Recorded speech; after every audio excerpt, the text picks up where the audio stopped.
안녕하십니까. 하나투자증권 한사입니다. 달러에 대한 두 번째 시간이고요. 특히 오늘은 감세로 인해서 재정 적자가 늘어나고 그리고 관세를 매기면서 경제나 물가에 대한 영향이 있고 거기다가 재정 적자 여전히 많기 때문에 구조적으로 미국의 달러는 약세에 진입했다라는 이 최근의 컨센서스. 그래서 미국 자산보다는 다른 자산이 좋다라는 이 내용에 대해서 제 나름대로 한번 반박을 해보려고 합니다. 지난 시간에 달러의 약세, 지난 6개월 동안, 7개월 동안 나타났던 달러의 약세는 구조적인 것이 아니라 제가 순환적이라고 말씀을 드렸고요. 특히나 이제 M2와 외환보유고의 관계를 활용해가지고 신흥국들의 통화가 일단은 현재는 아주 장기 사이클로 보면은 약세 추세에 진입한 게 아닐까라는 생각을 말씀을 드렸었습니다.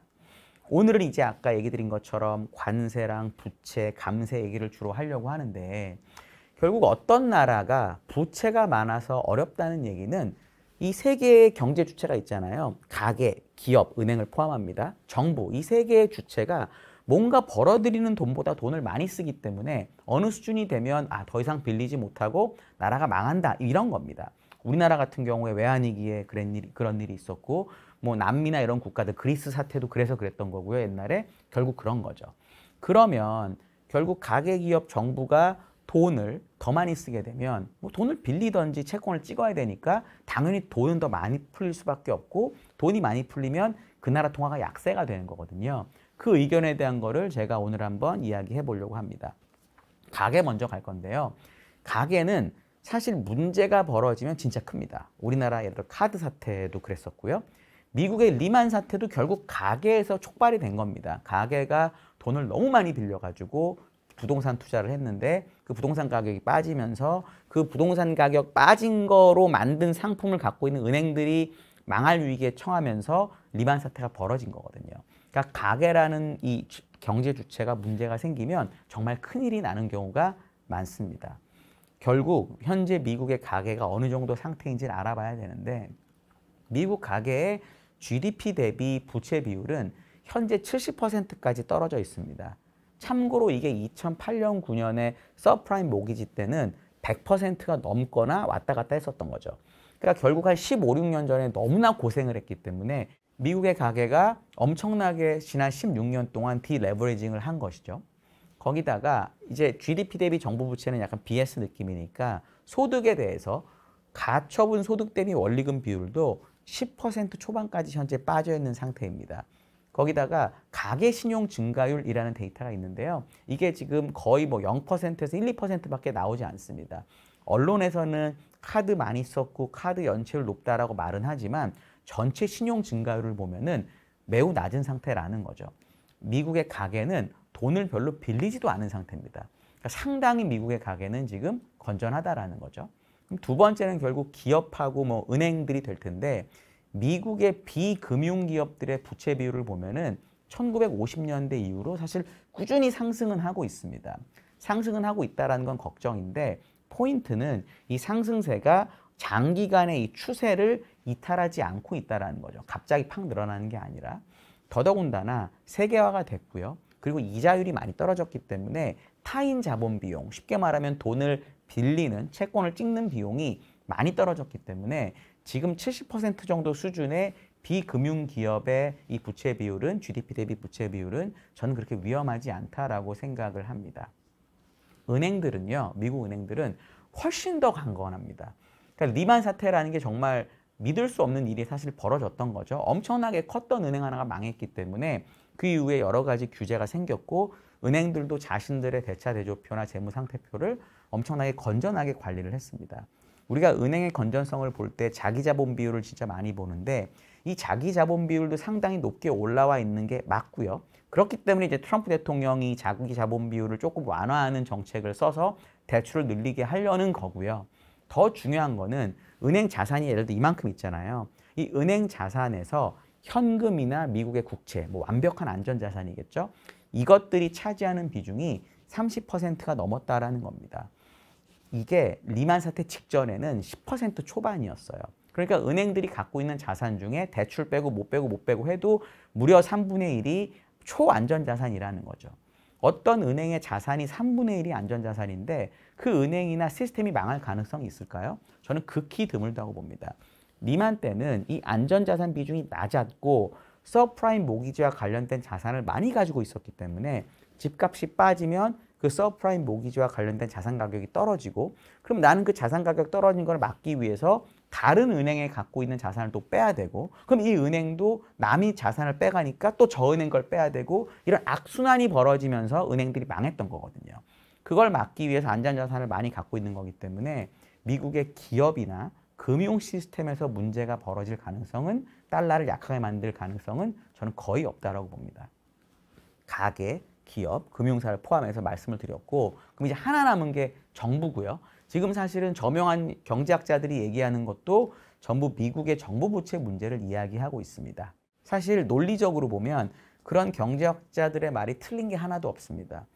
정부도 결국 돈을 벌어야 빚을 갚는 거기 때문에 어느 순간 지출보다 세입이 적게 되면 그 갭은 무조건 채권을 찍어서 국채를 찍어서 발행해야 되고 이 국채 발행 금액이 너무 많아지면 당연히 이자가 너무 올라가고 이자가 올라가면 더 많이 국채를 찍어야 되고 이 악순환에 빠지면서 나라가 망한다라는 겁니다. 그게 이제 일반적인 국가의 상황인데 미국은 또는 뭐 다른 선진국들은 기축통화이거나 준기축통화이기 때문에 문제가 없었던 거죠.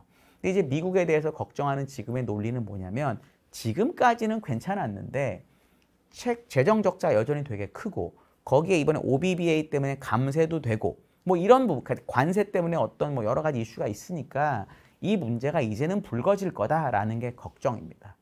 제 생각은 좀 다른데요. 숫자를 가지고 얘기를 해보려고 합니다. 현재 미국의 정부 부채 비율이 한 120% 정도 돼요. 이거는 2차 세계대전 이후에 당연히 제일 높고요. 최근에 특히 증가율, 이 상승률이 엄청나게 가파릅니다. 이 숫자만 딱 놓고 보면은 아, 걱정이 많네라고 얘기할 수 있죠.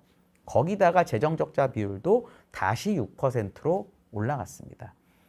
근데 제가 좀 의아한 거는 이 120%라는 정부 부채 비율 그리고 6%라고 하는 재정적자 비율을 활용해서 GDP랑 같이 과연 몇 년 후에는 재정적자 비율이 얼마가 되니까 문제다라고 얘기하는 자료는 본 적이 없어요. 제가 거의. 그걸 오늘 해보려고 합니다. 예를 들어 재정적자 비율이 6%가 유지된다고 치고요. 그리고 미국의 명목 성장률이 GDP 명목 성장률이 실질 2%, 물가 2%를 반영해서 한 4%가 된다고 치죠. 이렇게 해서 계산을 해보면 2035년 정도가 되면 10년 후죠. 130% 정도가 되고요. 2060년 한 35년 정도가 되면 한 155% 정도가 됩니다. 지금 120%도 높은데 155%라니 이거 정말 큰일이군 이라고 생각하실 수도 있지만 제가 지난 시간에 얘기 드린 것처럼 모든 경제적인 데이터는 상대적인 겁니다. 일본이 현재 정부 부채 비율이 250%고요. 그리스가 한 170% 정도 되고 이탈리아가 140% 정도 됩니다. 일본은 엔화, 그리스랑 이탈리아는 유로를 쓰거든요. 준기축통화국이죠. 이 나라들은 준기축통화국이기 때문에 이 정도로 높은 정부 부채 비율을 버팁니다. 뭐 물론 일본은 여기에 외환 자산이 몇 조 달러가 있으니까 버티는 거긴 하죠. 이런 나라들도 250, 170, 140을 버티는데 미국이 지금부터 35년 후면 엄청나게 뒤입니다. 뭐 어떤 분들은 50년 보고 주식 사야 된다라고 얘기를 하지만 그건 일반적인 저희 같은 경우에는 받아들일 수가 없는 거거든요. 그럼 35년 후에 미국의 정부 부채 비율이 155%가 되는 게 문제가 될까요? 미국은 기축통화국이고요. 거기에 2008년에 버냉키가 도입한 QE라는 것도 있습니다. 근데 155%가 된들 이자 비용 조금 더 채권 찍어서 낸들 금리가 엄청나게 오르고 달러가 약해질 거냐는 거죠. 미국이 그 정도로 부채를 늘리는 동안에 만약에 일본이 250%에서 뭐 100 얼마로 낮춘다든지 그리스나 유럽 국가들이 엄청나게 긴축을 하면서 M2를 줄여갖고 돈을 귀하게 만든다든지 이러면은 이제 문제가 될 수도 있습니다. 그런데 그 어떤 정부, 그 어떤 지도자도 다른 나라가 저렇게 열심히 돈을 풀고 있는데 우리만 긴축해야 되겠다라고 결정할 가능성은 거의 없습니다. 그냥 돈을 풀면서 사람들이 먹고 살 수 있게 하는 게 더 쉬운 방법이거든요. 그럼 제 생각에는 정부 부채 비율이 35년 후에 155%가 된다라는 이 계산도 별로 무섭지가 않다라는 겁니다. 그러니까 어떤 분이 오셔가지고 미국 정부 부채가 진짜 너무 많아서 걱정이다라고 얘기하면 이 숫자를 얘기해 주시고 다른 나라의 예도 말씀해 주시면 어떻게 얘기하는지를 들어보시고 의견을 정하시면 된다라고 저는 봅니다. 그 다음에 이제 감세안, OBBA잖아요. 이게 세수를 많이 줄이기 때문에 이 세수가 줄인 것만큼 채권을 많이 찍어야 되니까 이것도 구조적으로 달러의 약세 뭐 이런 걸로 유도될 수 있다라고 주장하는 분들이 있습니다. 전 요거는 관세를 반드시 감안해야 된다라고 봐요. 이 텍스 파운데이션이라는 곳에서 계산한 걸 보니까 이번 OBBA 때문에 줄어드는 세수가 10년에 5조 달러 정도라고 하더라고요. 1년에 5천억 달러니까 미국이 1년에 한 2조 달러 정도 재정 적자를 보거든요. 그거의 25%니까 적은 건 아닙니다. 그런데 관세 수입으로 들어오는 돈이 그거를 만회할 수 있다는 거죠. 제 계산으로는 10% 관세를 매기면 한 4조 5천억 달러 정도가 추가로 수입이 들어오고요. 20%로 평균 관세율을 맞추면 한 10조 달러 정도가 돈이 들어오게 됩니다. 러트릭 장관이 최근에 인터뷰한 걸 보니까 최근에 들어오는 게 뭐 한 달에 한 300억, 350억 달러 들어온다고 하더라고요.